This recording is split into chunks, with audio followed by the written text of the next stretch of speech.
Halo semuanya, suruh menikahi pria gila. Langkah kaki tertahan ketika sebuah kardus di tangannya terjatuh. Tangannya tak sanggup mengangkat kardus itu, sehingga membuatnya terjatuh ke lantai. Medina, seorang gadis cantik dengan kulit putih dan tinggi 160 cm, harus menghadapi kesialan berulang kali. Setiap bekerja di manapun, ia tidak akan bertahan lama. Gawat, apa yang harus aku lakukan? Medina terlihat kebingungan. Setumpuk kardus berisi minuman botol pecah berserakan di lantai. Medina yang panik langsung ke belakang mengambil peralatan kebersihan. Salahnya dia tidak menaruh papan peringatan di lantai. Padahal suasana toko sedang sangat ramai. Suasana menjadi sangat gaduh ketika seseorang menginjak pecahan beling. Aduh, kakiku berdarah. Sakitnya. Teriak seorang pelanggan toko histeris. Kepala toko langsung menghampirinya dan minta maaf. Gara-gara Medina, ia harus dimarahi pelanggan yang terkena pecahan beling. Melihat itu, kepala toko langsung emosi kepada seluruh bawahannya. Apa-apaan ini semua? Siapa yang melakukan semua ini? Teriak kepala toko marah. Kepala toko mengumpulkan seluruh karyawan. Begitu pula Medina yang sedang di belakang mendengar teriakan kepala toko langsung berlari menuju area kerjanya. Medina mengatur napasnya yang masih menggebu akibat berlari. Medina merasa bersalah terdiam sambil menutup mukanya dengan satu tangan. Maafkan aku, Pak. Aku yang bersalah. Ucap Medina merasa bersalah. Kata itu yang menjadi andalannya saat ini. Kamu kira dengan kata maaf bisa mengobati kakiku yang berdarah, ha? Omel seorang ibu pelanggan toko yang mendatangi Medina. Kalau kerja yang benar, dasar wanita ceroboh. Tambahnya lagi. Ah, sial. Kenapa bisa begini sih? Batin Medina dalam hati. Dia mengakui kalau dia bersalah. Medina, mulai sekarang kamu sudah tidak bisa bekerja di tempat ini lagi. Kesalahan kamu bukan hanya sekali. Kemarin kamu menumpahkan susu. Kemarin lagi salah memberikan barang ke pelanggan lain. Entah besok apalagi kesalahan kamu, ha? Omel kepala toko marah besar. Medina terdiam sambil menundukkan kepalanya. Tapi Pak, jangan pecat aku. Aku masih butuh pekerjaan ini, Pak, untuk biaya adikku. Dan aku mohon maaf, ini yang terakhir kali, Pak. Saya membuat kesalahan. Aku berjanji tidak akan mengulanginya lagi. Medina memohon sambil bersimpuh. Tidak bisa, ini gaji kamu yang terakhir. Dan cepat pergi dari sini. Umpat kepala toko memberikan lembaran uang ke Medina. Kemudian ia mendorongnya keluar. Pak, beri aku kesempatan sekali lagi. Sekuat apapun tenaganya, pelayan toko itu telah mendorongnya keluar dan membuatnya terjatuh di luar. Begitu memalukan. Kenapa nasibku sial sekali? Gerutu Medina. Medina meratapi uang yang berserakan di badannya. Kalau tak butuh uang, ia tak akan memungutinya satu-satu.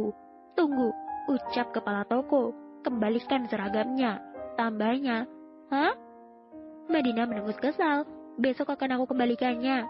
Tambahnya. Tidak bisa. Sekarang. Besok kamu tidak akan kembali ke sini. Ucap kepala toko. Untung saja ia masih memakai baju dalaman lagi. Ia lalu membuka kancing baju seragamnya di luar. Brak. Medina melempar seragam itu tepat ke muka kepala toko. Dasar mesum, bisa-bisanya menyuruhku melepas baju di luar. Ucap Medina. Dengar ya, aku bersyukur berhenti kerja di tempat ini. Dasar kepala toko mesum. Ucap Medina sekali lagi. Pergi. Kepala toko begitu marah dan mengusir Medina. Ceroboh. Mungkin itu yang menggambarkan sikap buruk seorang Medina. Entah berapa kali dia keluar masuk kerjanya gara-gara sikap kurang telitinya. Terkadang dia selalu berusaha introspeksi terhadap kesalahannya. Tapi entah mengapa sepertinya dia memang selalu bernasib sial. Bu, aku pulang. Medina membuka pintu. Kok kamu pulang cepat sekali? Jangan-jangan kamu dipecat lagi ya? Suara seorang ibu mengagetkan Medina dari belakang. Dia adalah Ibu Sari, ibu angkatnya. Ibu ngagetin aja, saut Medina. Ia berpikir bagaimana caranya menjelaskan kepada ibu angkatnya. Ibu Sari adalah ibu angkat Medina. Sejak Medina berumur 5 tahun, Bu Sari mengangkat Medina dengan tujuan sebagai anak pancingan lantaran Bu Sari dan Pak Joko sudah 10 tahun belum memiliki momongan. Hari-hari dilalui Medina dengan sangat indah semenjak diangkat anak oleh Ibu Sari. Medina yang waktu itu tidak mengenal orang tua karena dari bayi hidup di panti asuhan lantaran orang tuanya sudah meninggal. Medina sangat beruntung dan dimanjakan seperti anak tunggal. Tapi kebahagiaan itu meredup ketika Medina berumur 10 tahun. Bu Sari positif mengandung dan melahirkan bayi kembar bernama Niko dan Niki. Sebenarnya Pak Joko dan Bu Sari tidak membedakan Medina dengan anak kandungnya, tetapi karena kesibukan mengurus anak kembarnya seringkali mereka mengabaikan Medina. Medina yang baru pulang kerja langsung menuju meja makan karena perutnya yang sudah keroncongan, dilapnya habis masakan ibunya. Memang tidak ada yang lebih nikmat dari masakan ibu, gumamnya sambil melahap makanan yang ada di meja. Tidak berapa lama, acara makannya terhenti karena mendengar ibunya menangis di kamar. Dia tahu apa yang terjadi, ibunya pasti sedang memikirkan adiknya, Niko yang sedang di rumah sakit karena kecelakaan motor. Bu, bagaimana kondisi Niko sekarang? Medina bertanya sambil mengelus punggung tangan ibunya yang sedang menangis. Kondisinya parah, nak. Dia harus segera dioperasi. Sedangkan uang dari mana, nak? Sementara kalau Niko tidak segera dioperasi, kemungkinan kondisinya semakin buruk. Sambil sesegukan, Bu Sari menceritakan kondisi anaknya. Aku tidak tahu harus menjual apa lagi. Semua barang kita sudah habis untuk biaya berobat bapakmu. Sambungnya lagi. 5 menit kemudian, krek. Pintu ruang depan dibuka dari luar. Bu, ibu. Pak Joko datang sambil tergesa-gesa. Ada kabar baik, Bu, ucap Pak Joko lagi. Bu, aku sudah dapat pinjaman uang dari operasi Niko, Bu, ucap Pak Joko. Bu Sari berhenti menangis karena ada harapan baik untuk anaknya. Tapi, Bu, ucapan Pak Joko terpotong. Tapi apa, Pak? Tanya Bu Sari. Aku dapat pinjaman dari Tuan Bram. Berapapun yang kita pinjam, Tuan Bram akan memberikannya, asal ada jaminannya, Bu, ucap Pak Joko terhenti sambil menatap Medina yang sedang berada di sebelah istrinya. Nak, maukah kamu menolong orang tuamu ini? Mohon Pak Joko kepada Medina. Minta tolong apa, Pak? Tanya Medina penasaran. Menikahlah dengan Viro, anak Tuan Bram, karena hanya kamulah yang bisa sebagai jaminan hutang untuk biaya adikmu, nak. Hanya kamu satu-satunya jalan keluarnya, nak, ucap Pak Joko sambil meneteskan air mata sembari memohon kepada Medina.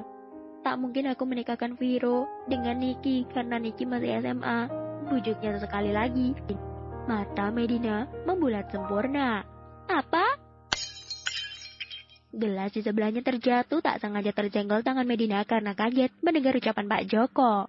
Saat itu juga kakinya lemas, bibirnya berhenti berucap membayangkan siapa yang akan dinikahinya. Ya, dia Viro. Semua orang tua tahu kalau memiliki gangguan jiwa. Medina pernah bertemu sekali ketika mengantarkan makanan kepada bapaknya. Pertemuan itu cukup menakutkan karena waktu itu Viro melemparinya dengan batu. Terima kasih sudah berkenan membaca novel ini. Tinggalkan jejak like dan komentar kalian ya. Mas Fan yang berjudul Menikahi Pria Gila Bab 2 Menerima Nasib. Medina diam 1000 bahasa, tak dapat berkata apapun. Perang di batinnya berkecamuk antara menerima atau tidak dengan perjodohan ini. Apa yang harus aku lakukan, Tuan? Belum sempat Medina berucap, ibunya kembali menangis histeris. Ia tidak tega melihat ibunya yang bersedih. Ibu, sambil memegangi tangan ibunya, aku akan melakukan apapun untuk kesembuhan Niko. Aku bersedia menikah dengan Viro. Medina tak sanggup melihat ibunya menangis. Dia ikut menangis di pelukan ibunya. Apa kamu yakin? Tanya ibunya lagi. Kalau tidak yakin, ya tidak usah, nak, ujar Bu Sari. Tidak ada cara lain, aku akan menerima perjodohan ini, saut Medina. Mungkin ini adalah sebagai tanda terima kasih aku terhadap keluarga ini, batin Medina. Terima kasih, nak, sambil meluk erat anaknya. Sebelum pulang ke rumah, air mata menggenangi panetra Pak Joko. Sambil menangis dia menghampiri mantan tuannya. Tuan, tolong bantu aku, Tuan. Kali ini Pak Joko sampai bersimpuh di kaki Tuan Bram. Ada perlu apa kamu kesini, Joko? Tuan Bram kaget sambil mengangkat bahu Pak Joko agar berdiri. Pinjamkan aku uang, Tuan. Anakku terkapar di rumah sakit. Dia harus segera dioperasi. Tuan Bram berpindah posisi di kursi favoritnya untuk duduk. Hutang kamu yang kemarin saja belum kamu bayar, ujar Tuan Bram sambil menyeruput kopi hitam favoritnya. Pak Joko kembali memohon. Tolong saya, Tuan. Setelah ini aku akan menyicil hutangnya, Tuan. Aku janji. Pak Joko tahu seberapa banyak hutang kepada Tuan Bram. Kalau sudah dihitung, sudah ratusan juta hutang kepada mertuanya. Tapi Pak Joko tak punya jalan lain untuk kesembuhan anak laki-laki satu-satunya. Dia terpaksa harus berhutang lagi kepada Tuan Bram, orang terkaya di tempatnya, Bramantio, pengusaha sukses di kota X. Memiliki banyak hotel dan resort di beberapa kota. Beliau termasuk orang ketiga terkaya di kota itu. Pembawaannya yang tegas tapi memiliki kelembutan hati membuat dia disegani oleh bawahannya, Tuan Bram. Sapaannya, memiliki 3 orang anak dari kedua istrinya. Shirley adalah anak bawaan dari istri pertamanya, Nyonya Stella, dan mempunyai 1 orang putra bernama Saka. Pernikahannya dengan Nyonya Stella adalah perjodohan yang dilakukan oleh kakeknya. Tuan Bram memiliki kekasih bernama Vira. Sebelum menikah dengan Nyonya Stella, karena cintanya dengan Vira diam-diam tanpa sepengetahuan keluarganya, Tuan Bram menikahi Vira dan memiliki satu anak bernama Viro. Peristiwa menjadi gempar setelah Tuan Bram membawa Vira dan anaknya, Viro, yang waktu itu masih berumur 5 tahun ke rumah. Rumah menjadi kisruh. Nyonya Stella sempat syok dan memusuhi Vira. Ditambah lagi ibunya Tuan Bram saat itu sangat menerima Vira dan anaknya. Hal itu membuat perasaan iri di hati Nyonya Stella semakin menjadi. Hari-hari dilalui Vira dan anaknya seperti di neraka. Dia mendapatkan perlakuan kasar dari Nyonya Stella dan anaknya Shirley. Di depan Tuan Bram mereka selalu berlaku baik, tapi tidak di belakangnya. Saat usia Viro berumur 10 tahun, Vira meninggal dunia. Saat itu Viro seperti terguncang jiwanya dan tidak menerima kepergian Vira yang tiba-tiba meninggal karena penyakit jantung. Viro tak menerima nasibnya, jiwanya terganggu, mentalnya terguncang. Viro benar-benar sangat terpukul. Terkadang Viro berteriak kencang dan melempar piring yang berisi makanan untuknya. Bahkan melempar gelas dan barang di dekatnya. Semua seisi rumah tak sanggup menanganinya. "Aku tidak mau memakan makanan ini," teriak Viro sangat kencang. Keadaan itu membuat Tuan Bram menutup Viro dari lingkungan luar. Tuan Bram tidak mau anaknya dibawa ke rumah sakit jiwa. Akhirnya dia terpaksa mengurung anaknya di rumah karena takut mencelakai orang di sekelilingnya. "Tuan, aku mohon kali ini aja, Tuan." Pak Joko kembali memohon menyadarkan lamunan Tuan Bram saat melihat putranya Viro. Tuan Bram berpikir sekali lagi saat sesekali melihat Viro yang dia mematung di taman rumahnya. "Baiklah, tapi ada satu syaratnya. Aku akan memberikan uang untuk penyembuhan anakmu dan aku akan melunasi semua hutangmu," ucap Tuan Bram. "Syaratnya, aku ingin salah satu anakmu menikahi Viro, anakku," sambungnya lagi. "Apa?" Pak Joko dia mematung mendengar pernyataan Tuan Bram. "Apa yang harus aku lakukan?" Pak Joko berpikir keras. Sebuah telepon dari rumah sakit menghubunginya. Pak Joko lalu mengangkat telepon itu. Pak Joko tertunduk lemas ketika mendengar kabar dari pihak rumah sakit. Kondisi anaknya bertambah buruk dan harus segera dioperasi. Pak Joko terduduk lemas. "Baiklah Tuan, aku akan memenuhi syaratnya, tapi aku akan menemui putriku dulu," ucap Pak Joko. Setelah itu ia berpamitan pulang ke rumahnya. Tuan Bram tersenyum mendengar jawaban Pak Joko. Yang dipikirkan Pak Joko saat ini adalah kesembuhan putra satu-satunya. Sambil terburu-buru dia pergi meninggalkan Tuan Bram. Saat ini usia Viro menginjak 26 tahun. Mungkin dibandingkan dari sebelumnya, kondisi Viro tampak lebih baik dan terkendali. Tuan Bram menoleh sambil tersenyum ke arah Viro. Viro yang dari tadi terdiam membalas senyuman ayahnya. Entah apa yang dipikirkan pemuda itu dalam hatinya. "Sudah saatnya kamu harus sembuh, Viro," batin Tuan Bram dalam hatinya. Viro yang dari tadi duduk tidak jauh dari ayahnya tergegas pergi meninggalkan tempat duduknya. "Tuan, ini makan siangnya," ucap seorang pembantu yang menyodorkan piring berisi makanan kepada Viro. Suara piring dilempar ke lantai. Viro membanting piring di hadapannya. "Aku tidak butuh makanan ini. Pergi kamu." Operasi berjalan lancar. Kondisi Niko sudah berangsur membaik, tetapi masih memerlukan perawatan untuk memulihkan kesehatannya di rumah sakit. Semua biaya ditanggung Tuan Bram. Tentunya sudah ada kesepakatan antara Pak Joko, Medina, dan Tuan Bram. Siang itu Tuan Bram menyumbangi rumah sakit. Pak Joko bersama asistennya untuk menagih janji. Kedatangan Tuan Bram antara lain membahas masalah pernikahan Viro dan Medina. "Jadi bagaimana Pak Joko? Apa sudah ditentukan tanggalnya?" Tuan Bram memulai pembicaraan duduk di depan Pak Joko. Semua yang ada di ruangan itu menjadi hening. Musari duduk di sebelah Pak Joko. Medina tadi di dapur keluar untuk menghidangkan minuman untuk mereka. "Jadi kamu yang mau dijodohkan dengan Viro, anakku? Siapa namamu?" tanya Tuan Bram ramah. "Namaku Medina, Tuan," sahut Medina. Walaupun hatinya sangat gusar, Medina masih sopan menjawab sambil tersenyum sopan. "Aku yakin kamu anak baik, cocok untuk anakku," batin Tuan Bram. "Sebelum pernikahan ada baiknya Anda membaca perjanjian sebelum menikah dulu, Nona." Asisten Tuan Bram menyodorkan surat perjanjian sebelum menikah dengan Medina. Medina lalu duduk di samping orang tuanya. Tanpa pikir panjang, Medina menerima surat itu dan membacanya. Semua poin dibaca teliti. Rata-rata isinya mencakup kegiatan Viro dari bangun pagi sampai tidur. Dan di situ tertulis jelas tugas Medina hanya melayani Viro. Untuk bagian ini Medina masih menerimanya. Toh anggap saja dia dinikahkan untuk dijadikan pembantu, pikirnya dalam hati. Di bagian akhir surat perjanjian maka Medina membulat sempurna membaca perjanjian terakhir. Pihak kedua dilarang meninggalkan Viro sebelum memiliki keturunan dengan Viro. Apabila pihak kedua melanggar, maka diwajibkan membayar ganti rugi 2 kali lipat dari hutangnya. 3. Pihak kedua dilarang memiliki hubungan dengan pria manapun sebelum kontrak berakhir. Pihak kedua yang bermaksud adalah Medina sebagai calon istri Viro. Medina mengambil nafas berat, rasanya ingin berlari tapi tak bisa. Perjanjian macam apa ini? Batin Medina sambil meremas baju yang ia pakai. Bu Sari yang melihat ekspresi Medina langsung menggenggam tangan Medina. Maafkan ibu sama bapak nak, kalau kamu keberatan batalkan saja perjodohannya, ucap Ibu Sari. Biar ibu cari jalan lain untuk membayar hutangnya. Bu Sari merangkul Medina menenangkan. Tuan Bram cepat menyenggol tangan asistennya memberi kode. Tidak bisa pak, kalau bapak ingin membatalkan perjodohannya, bapak harus membayar semua hutangnya dalam waktu 3 hari ini. Kalau tidak bisa, kami tetap menjodohkan anak bapak, ucap asisten Tuan Bram tegas. Mustahil dalam waktu 3 hari mereka bisa membayar hutang yang hampir 500 juta jumlahnya. Membayangkannya saja sudah pusing mau cari di mana. Apalagi dengan kondisi Pak Joko yang sering sakit, Medina sangat menyadarinya, ditambah sekarang posisinya sedang tidak bekerja. Tanpa pikir panjang, Medina menandatangani surat perjanjian itu. Ia sudah tidak peduli dengan nasibnya nanti. Tanpa sadar, bulir air matanya jatuh ke pipinya yang mulus. Ini semua aku lakukan demi orang tuaku. Entahlah, mungkin ini sudah nasibku, batin Medina dalam hati. Pak Joko yang tak tega melihat anaknya mendekati sambil mengelus kepala anaknya. Terima kasih nak atas pengorbanannya. Di rumah Tuan Bram, nak, 2 hari lagi kamu akan menikah. Lihatlah calon istrimu. Tuan Bram menyodorkan foto Medina kepada Viro. Viro melihat foto yang diberikan ayahnya. Baru pertama kali melihat tampak senyum mengembang di bibirnya. Apa kamu suka? Tanya Tuan Bram lagi. Viro kembali tersenyum. Melihat itu, Tuan Bram sudah tahu jawabannya.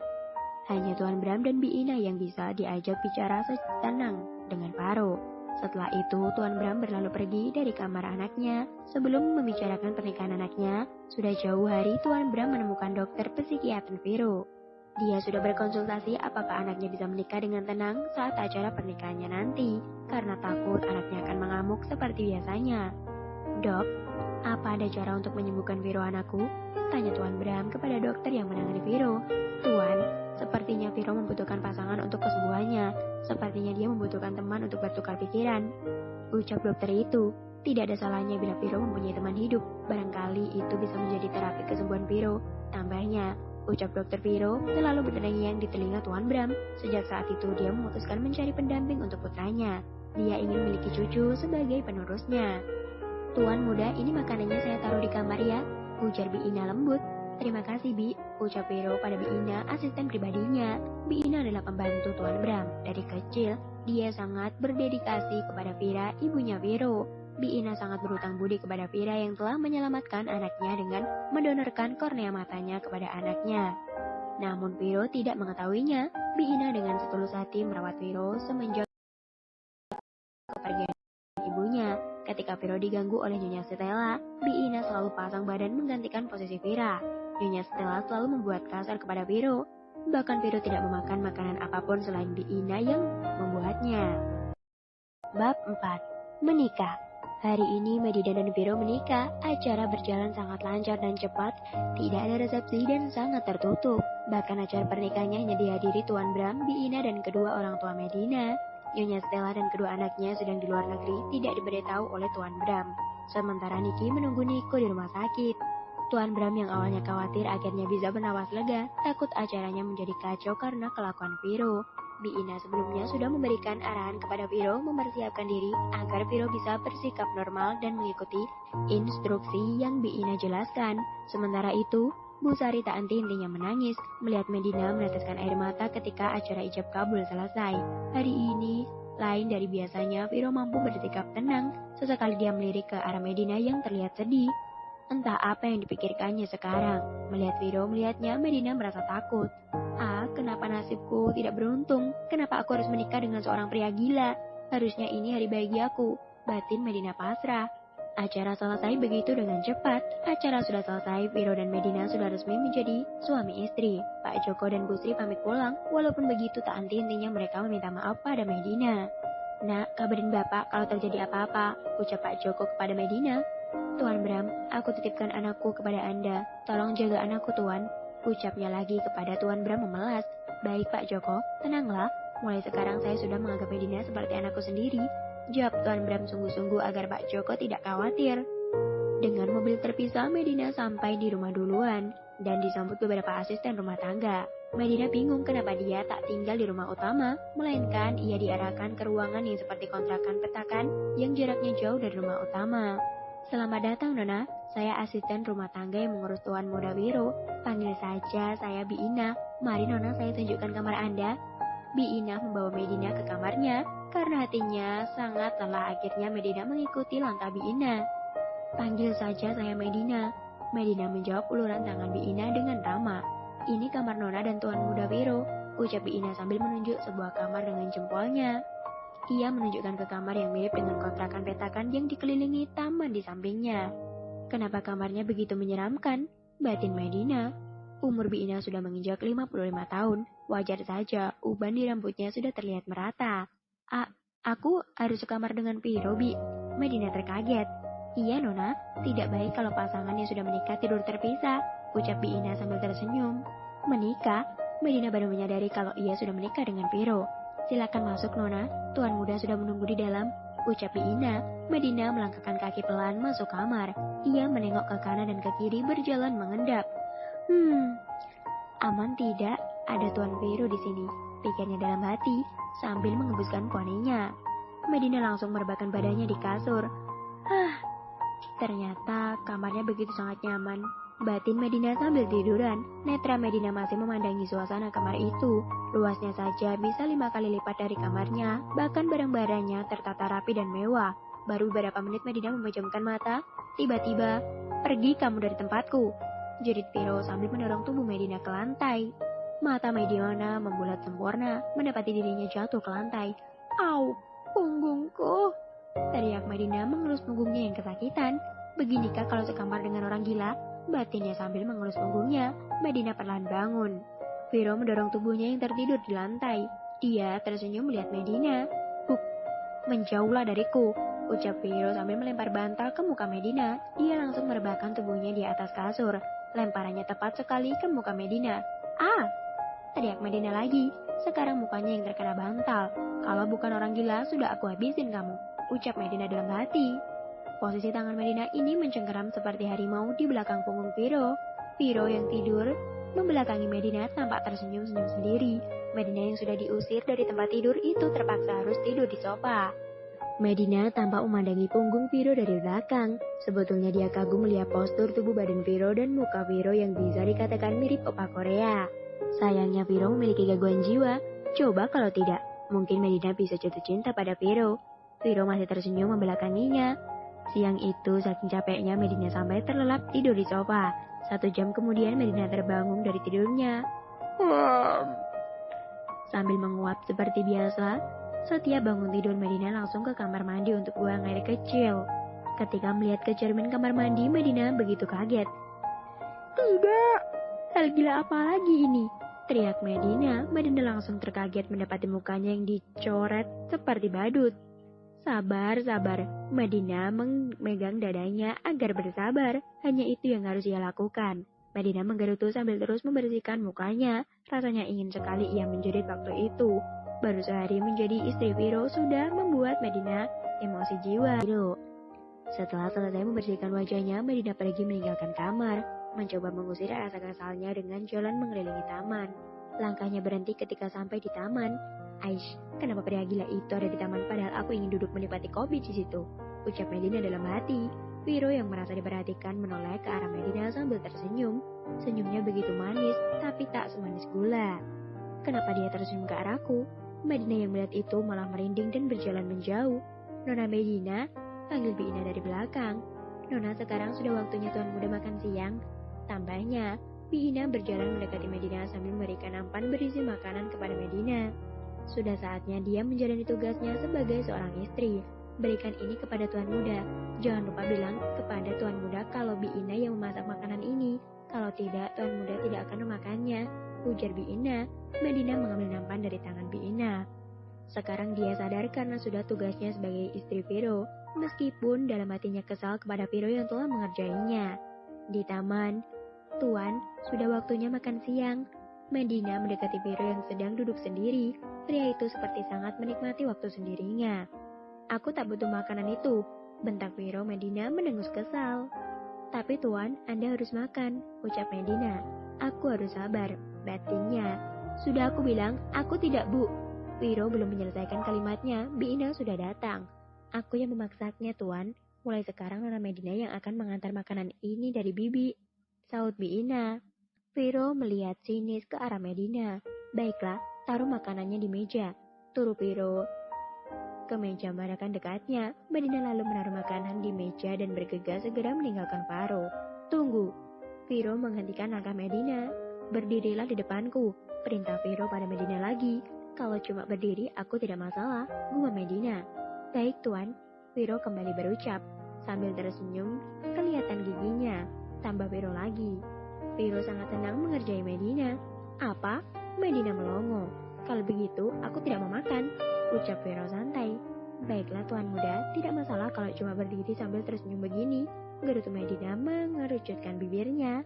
Viro makan sambil melihat Medina mematung di depannya sambil memperlihatkan giginya sambil tersenyum. Pemandangan yang menyenangkan, gumam Viro. Aku mau minta kamu bergaya mirip monyet, perintah Viro pada Medina yang tadi tersenyum sampai giginya kering. Mata Medina membulat sempurna. Aku tidak tahu gaya monyet seperti apa, Tuan. Permintaan macam apa ini? Lama-lama aku bisa ikutan gila, pikirnya. Viro melempar gelas yang ada di dekatnya ke samping Medina dan hampir mengenai badan Medina.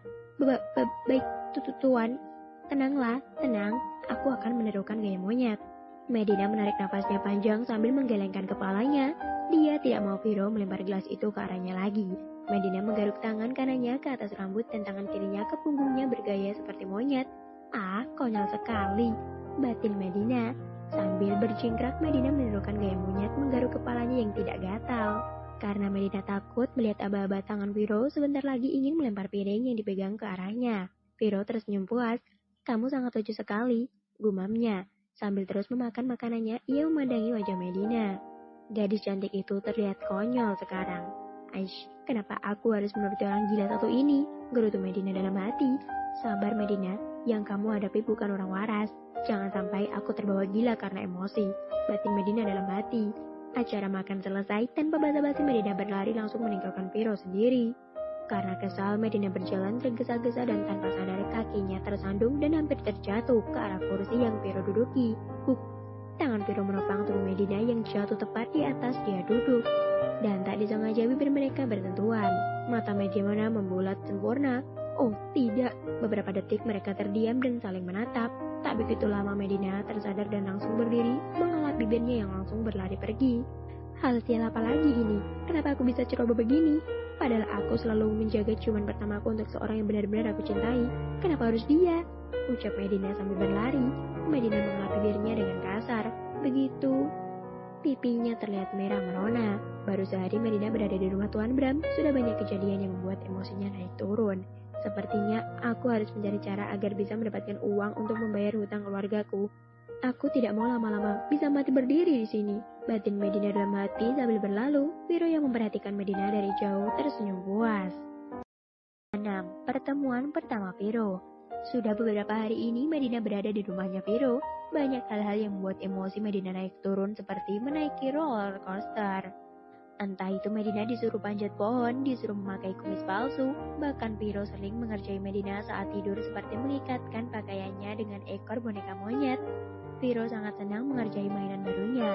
Kala itu saat Medina terbangun, tanpa sadar semua pelayan di rumah menahan tawanya ketika melihat Medina berjalan, terdapat ekor di belakangnya. Tentunya ekor palsu yang sengaja dipasang Viro. Saat dirinya tertidur, Medina baru saja sadar ketika salah seorang pelayan bernama Mita membisikkan sesuatu ke telinganya. Nona, ada ekor yang menempel di belakang Nona. Medina menengok ke belakang punggungnya dengan dibantu Mita dia mencopot ekornya. Awas kamu, kalau tidak gila udah tak bikin bonyok kamu. Medina mengepalkan tangannya. Semua yang dilakukan Viro membuat Medina geram dan selalu memutar otaknya agar mendapatkan cara bagaimana ia harus menghadapi Viro. Aku tak yakin dia benar-benar gila, atau malahan aku yang akan dibuat jadi gila, ucap Medina begitu sangat kesal. Malam itu ketika Viro tertidur, ting, Sebuah ide mendadak muncul di kepala Medina. Rasain kamu. Medina mengikat kaki dan tangan Viro ketika dia tertidur pulas. Kalau kayak gini, aku bisa tidur nyenyak. Tak ingin dikerjai lagi, Medina mengikat Viro dengan tali. Pekerjaannya sudah beres karena rasa kantuknya Medina memutuskan untuk tidur. Tak menunggu berapa lama, Medina yang tukang tidur langsung terlelap di sofa. Viro membuka perlahan matanya. Dari tadi dia pura-pura tidur membiarkan Medina bertindak semaunya. Seret-seret, Viro melepas tali di tangannya dan kakinya. Hah, baru segini doang kemampuanmu, batin Viro. Viro tersenyum miring mendapati kedua tangannya yang sudah terlepas dari tali yang sengaja diikat istrinya. Viro mendekati Medina yang sudah tidur nyenyak. Dipandanginya wajah Medina dalam. Gadis dengan kulit putih itu sedang tertidur nyenyak di sofa. Kamu masih seperti yang dulu, gumamnya. Flashback. Hari itu pertama kali Viro mengenal Medina ketika Viro berumur 10 tahun. Saat itu ibunya baru beberapa minggu meninggalkannya untuk selamanya. Saat itu Viro sedang depresi berat karena kepergian ibunya yang mendadak membuat dia syok. Ketika itu juga Viro dinyatakan gila karena tidak bisa mengendalikan dirinya. Viro juga sempat dipasung karena mencoba melukai orang-orang di sekelilingnya. Nyonya Stella mengurungnya di kamar jauh terpisah dari rumah utama yang dia tempati. Kamarnya terletak tidak jauh dari taman. Di kamarnya Viro yang sedang duduk di tepi jendela sedang memperhatikan gadis kecil bersama bapaknya yang sedang merapikan taman. Bapak, ini bekalnya. Ibu sudah membuat ayam goreng dan sambal goreng khusus untuk bapak, ucap Medina kepada bapaknya yang kala itu sedang merawat taman di rumah Tuan Bram. Pak Joko memang pernah bekerja kepada Tuan Bram untuk mengurus taman di perusahaan dan rumahnya. Tuan Bram sangat menyukai suasana nyaman dan asri sehingga di rumahnya pun sudah banyak perkebunan berisi banyak sekali bunga dan tanaman. Ada 3 taman yang terpisah. Pertama taman depan dan letaknya di depan halaman rumah utama. Yang kedua, taman tengah yang terpisah rumah utama dan kamar Pino yang ditempati sekarang. Dan yang ketiga, taman samping. Taman yang sangat luas yang tidak boleh sembarang orang memasukinya. Pak Joko hanya mengurus taman depan dan taman tengah. Saat itu Pak Joko sedang membenahi taman tengah di depan kamar Pino. Medina kecil biasa membantu bapaknya merawat berbagai bunga dan sekalian mengantarkan makanan kepada bapaknya. Sebenarnya di rumah Tuan Bram sudah disediakan makanan, akan tetapi Pak Joko lebih senang makanan masakan yang dibuat istrinya daripada masakan orang lain. Dan kebetulan jarak rumah Pak Joko dan Tuan Bram waktu belum pindah tidak terlalu jauh. Terima kasih ya nak bekalnya, ucap Pak Joko. Kamu sudah makan belum? Ayo makan sama bapak di sana, tambahnya sambil menunjuk kursi yang tidak jauh dari situ. Aku sudah makan pak, aku bantuin sirami bunganya saja ya pak, sahut Medina. Medina lalu mengambil ember siram di tangan bapaknya. Ya sudah, bapak makan dulu ya nak, ucap Pak Joko sambil mengusap kepala Medina. Medina kecil sangat senang menyiram tanaman sambil menyanyi dan bergoyang-goyang menggerakkan badannya yang kecil. Gadis kecil itu terlihat lucu dan menggemaskan. Sementara itu sudah lama Viro dari jauh memperhatikannya lewat jendela kamarnya. Viro tertawa di kamarnya melihat tingkah Medina yang lucu. Untuk pertama kalinya ia melupakan kematian ibunya. Tiba-tiba, tak sengaja kaki Medina menendang pot bunga karena saking asiknya dia bergoyang. Gawat, hancur deh pot bunganya. Bagaimana ini bunganya? Gadis kecil itu terlihat kebingungan. Medina terkaget. Dia juga takut bapaknya akan dimarahi karena dia menghancurkan 3 pot bunga sekaligus. Bagaimana ini? Tidak, aku harus bilang sama bapak, ucap Medina sambil merapikan pecahan pot. Semoga bapak tak melihatnya. Viro dalam kamar hanya tertawa kegirangan. Posisi Medina memang tidak jauh dari kamarnya. Dasar gadis baya, gadis ceroboh, bisa-bisanya dia tidak tahu ada pot bunga di depannya, padahal jelas-jelas dia baru saja menyiraminya. Viro benar-benar senang karena mendapatkan hiburan gratis. Untuk pertama kalinya dia tertawa setelah kematian ibunya. Medina tampak berpikir dia seperti mendengar seseorang sedang tertawa. Medina menggerakkan kepalanya ke kanan dan ke kiri mencari sumber suara. Suara siapa itu? Kenapa ada orang yang tertawa tapi tidak ada wujudnya? Kata Pak Joko, Tuan Bram melarangnya memasuki taman samping dan kamar yang letaknya ada di belakang taman tengah. Pak Joko sendiri tidak tahu kenapa Tuan Bram melarangnya. Suara berasal dari kamar itu. Medina memikirkan hal aneh dan bulu kuduknya berdiri meremang. Ini pasti cuma perasaanku saja, gara-gara sering melihat film horor. Gubrak. Tak berapa lama, sebuah pot besar jatuh miring. Pas berada di depannya, Medina yang melihat itu semakin ketakutan. Bapak, di sini ada setan. Medina berlari sambil menjerit ketakutan. Bodoh, itu bukan setan. Dasar gadis ceroboh dan penakut. Viro tertawa terpingkal di kamarnya karena mengetahui yang menyenggol pot besar itu adalah kucing yang sedang berlari mengejar temannya. Semenjak hari itu, keesokan harinya Viro diam-diam memperhatikan Medina dari jauh ketika mengantarkan makanan untuk bapaknya. Medina selalu membuat Viro tertawa di kamarnya karena tingkah konyol dan ceroboh Medina yang dilihatnya dari jauh. Sayangnya itu hanya berlangsung beberapa tahun hingga Pak Joko dipecat. Gadis beriang itu sudah tak terlihat mengurus taman di depan kamar Viro. Viro begitu sangat kehilangan gadis itu dengan ternyata adalah Medina. Sementara itu di balik kamar Viro, saat dia sering menertawa Medina, dengarkan, Viro benar-benar sudah gila, bahkan dia tertawa sendiri. Nyonya Stella berkata kepada Tuan Bram di sebelahnya. Tuan Bram hanya diam tak menanggapi, kemudian Nyonya Stella meninggalkannya sendiri. Terukir senyum kemenangan di bibir Stella. Bab 7. Rahasia Viro. Viro perlahan membalai rambut Medina yang sedang tertidur sangat pulas. Maafkan aku, belum bisa jujur padamu, ucap Viro dalam hatinya. Sebenarnya Viro sudah sembuh dari depresi beratnya. Alasan Viro masih menyembunyikan gilanya hanya untuk melindungi dirinya dan mengetahui siapa yang membunuh ibunya. Dan sebenarnya lagi Viro diam-diam sudah menyukai Medina dari awal melihatnya. Ketika ayahnya berbicara mengenai perjodohannya dengan seorang gadis, sebenarnya Viro ingin menolaknya. Tetapi ketika ayahnya menunjuk foto Medina, Viro langsung mengangguk menyetujuinya. Dalam hati Viro begitu bahagia karena apa yang dia impikan tercapai. Rahasia Viro tidak ada orang yang mengetahuinya, kecuali Biina. Bahkan Viro tidak mempercayai orang-orang di sekelilingnya, pelayan dan pegawai di rumah, bahkan ayahnya sendiri. Yang Viro tahu, Nyonya Stella mencoba meracuninya dengan memberikan makanan kepada Viro yang membuatnya terasa pusing dan berhalusinasi setelah memakannya.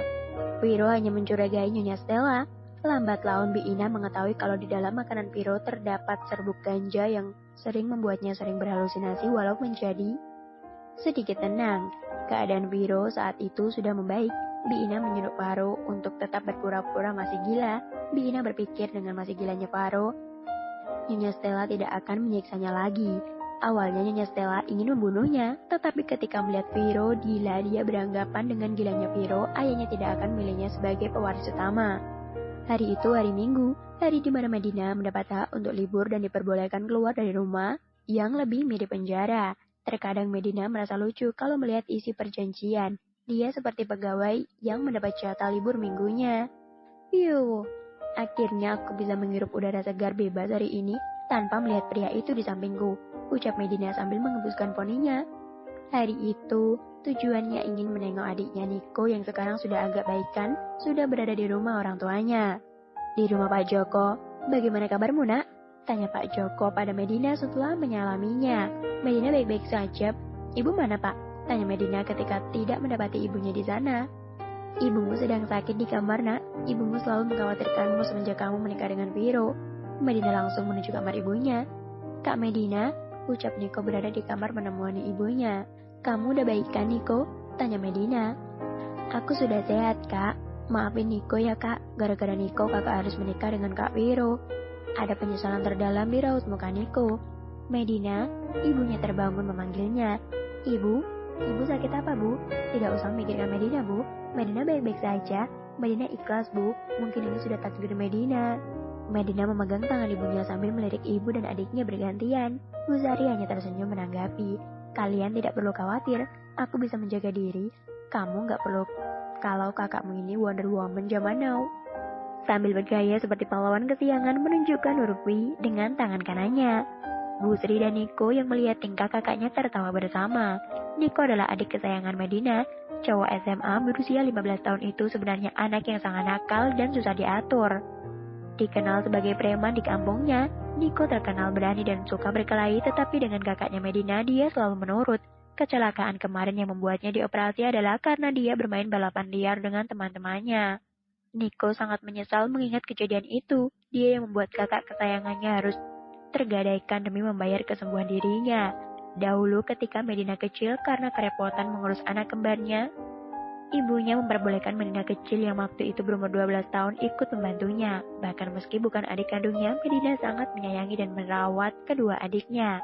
Ketika Niko masih kecil, Medina bagaikan superhero wanita. Ketika adiknya diganggu dan dipukul oleh teman-teman kecilnya, Medina dengan berani melawan dan balik memukul satu persatu lawannya tanpa rasa takut. Walaupun lawannya laki-laki sekalipun, Medina dikenal di lingkungannya sebagai gadis yang pemberani. Meski tidak pernah belajar bela diri, tapi Medina termasuk wanita kuat dan berani. Pernah sekali ada cowok yang mencolek pantat Medina dari belakang. Dengan refleks, Medina menonjok lelaki itu sampai berdarah. Tapi sebelum lelaki itu menyerang balik, Niko yang baru datang sudah duluan mengajarnya. Pernah ketika Medina memiliki seorang kekasih, ketika itu mantan kekasihnya hendak menciumnya paksa, dengan refleks Medina menonjok bibir mantan kekasihnya itu. Kekasihnya langsung kabur sambil mengumpat dan menyumpahinya. Kesucian Medina sangat dijaga olehnya, meskipun beberapa kali digoda gonta-ganti pacar selalu kandas karena rata-rata kekasihnya yang dipacarinya itu selalu meminta lebih. Maklum, berpacaran zaman sekarang, baru berpacaran aja sudah ingin seperti pasangan suami istri. Sedangkan Medina merasa risih dan tak memperbolehkan sedikit pun tubuhnya untuk dipegang apalagi dicium. Hari itu karena hari libur, Medina ingin berlama-lama di rumah orang tuanya. Rasanya hampir seminggu dia menikah dengan Viro membuatnya tidak selera makan. Dilapnya habis makanan di meja yang disengaja disediakan ibunya. Ada pengantin baru, kenapa suaminya nggak diajak? Sorry, aku lupa kan suaminya bukan orang waras. Ledek Niki adiknya sambil tertawa. Berbeda dengan adik lelakinya Niko, Niki sangat membenci Medina. Dia merasa keluarganya selalu memihak kepada Medina, kakak angkatnya. Kalau dilihat dari paras, Medina lebih cantik dibandingkan dengan Niki. Banyak teman-teman sekolahnya mengagumi Medina. Kakaknya Medina tidak pernah membenci sedikit pun Niki walaupun mereka saling bertengkar dan sering adu mulut. Pernah suatu ketika, tidak sengaja saat itu Niki ketahuan oleh kakaknya sedang berpacaran malam-malam dengan lelaki bernama Sony yang umurnya jauh di atasnya. Menurut Medina, lelaki itu tidak pantas untuk adiknya karena terlalu dewasa. Niki baik dengan perkembangan usia Niki yang masih belasan. Santer kabar terdengar Sony pernah mengambil temannya. Hei, kamu jangan macam-macam kamu sama adikku, ucap Medina kepada Sony tak senang sambil menarik kerah baju lelaki yang usianya seumuran dengannya.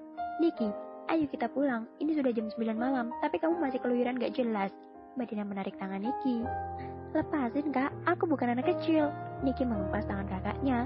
Hey girl, kamu gak boleh kasar sama adikmu, ucap lelaki itu pada Medina. Lelaki itu bernama Sony. Diam, pergi kamu, kalau tidak aku lempar kamu pakai batu ini. Medina mengancam mengambil batu berukuran besar kepala bayi di sebelahnya. Baiklah, tidak masalah. Karena takut dilempar batu, Sony akhirnya mundur. Baik cantik, aku pulang duluan ya, ucap Sony kepada Niki sambil pergi menaiki mobilnya meninggalkan mereka berdua setelah kepergian Sony. Berhentilah ikut campur masalahku. Sebuah tamparan mendarat ke pipi Niki. Kamu itu anak perempuan, tidak baik keluar malam-malam bersama laki-laki brengsek itu, ucap Medina tegas. Niki tidak terima dan tamparan kakaknya. Dengar ya kak, aku pulang sekarang bukan berarti aku takut. Kamu seenaknya mengatur hidup aku benci kamu. Niki memegangi pipi bekas tamparan sambil berlari menjauhi kakaknya. Niki, dengarkan aku, Sony itu laki-laki bajingan. Dia lelaki yang tidak bertanggung jawab. Tolong jauhi dia, kasihan bapak dan ibu kalau kamu sampai terjadi apa-apa. Teriak Medina ketika Niki sudah menjauh. Niki yang saat itu sudah membenci kakaknya bertambah kesal dengan perbuatan kakaknya yang memfitnah pacarnya bahkan menamparnya sekarang. Niki sangat mempercayai Sony pacarnya. Sony lelaki yang tampan dan kaya raya. Bahkan semua kebutuhan Niki semua terpenuhi oleh Sony karena pengaruh teman-temannya yang rata-rata orang kaya. Niki tidak mau teman-temannya menjauhinya karena tidak selevel. Apapun yang Niki inginkan selalu Sony berikan. Niki menjadi seperti itu karena tak ingin dianggap miskin dan kalah pamor dari teman-temannya sekolah. Entah yang diomongkan kakaknya benar atau tidak, menurutnya Sony pria baik yang sopan dengan mengerti wanita. Maklumlah, Niki masih ABG labil saat itu. Kak, bagaimana rasanya malam pertama dengan orang gila? Ledek Niki lagi di depan kakaknya. Kamu kecil-kecil udah ngomongin malam pertama. Medina yang sudah makan merasa terganggu dengan ucapan adiknya.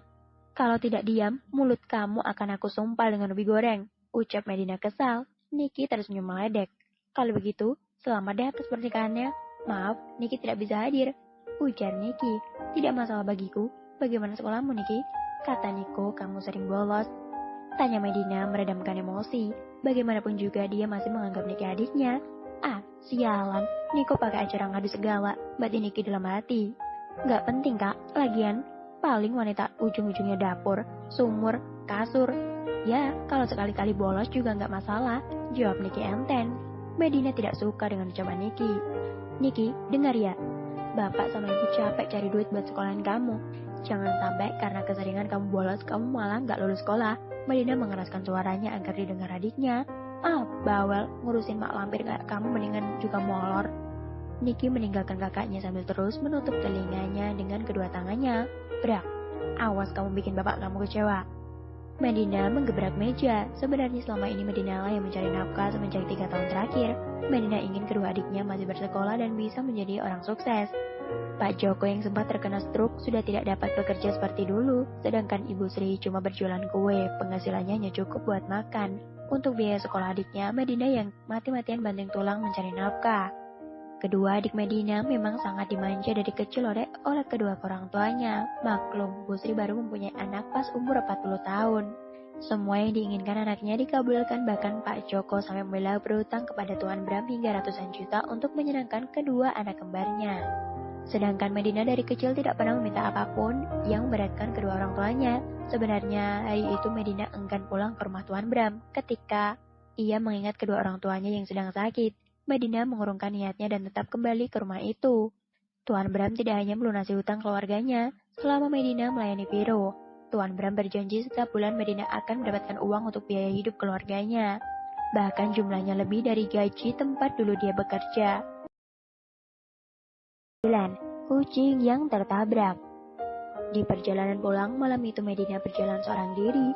Tanpa sadar matanya melihat seekor kucing tertabrak di tengah jalan. Kucing itu tak berdaya sambil mengerang matanya yang melihat ke arah Medina seakan meminta pertolongan. Dari arah kanan tampak Medina melihat mobil yang sedang melaju kencang. Sebentar lagi kalau mobilnya tidak diberhentikan, mobilnya akan menabrak kucing itu.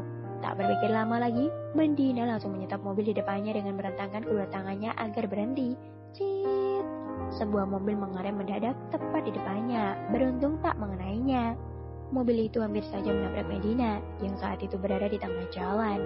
Terlihat tatapan seorang laki-laki di dalam mobil begitu kesal. Dengan gerak cepat Medina membuka sweater yang dipakainya untuk membungkus tubuh kucing yang berdarah itu. Lelaki di dalam mobil itu memperlihatkan pemandangan di depannya. Dia melihat wanita di depannya tanpa berkedip, seakan melihat bidadari turun dari langit. Wajahnya mengingatkannya kepada seseorang. Kenapa dengan kucing itu, Nona? Lelaki di dalam mobil itu keluar menghampiri Medina. Medina menoleh, terkesima. Pandangannya terhenti, matanya berbinar seakan terkagum dengan sosok di depannya.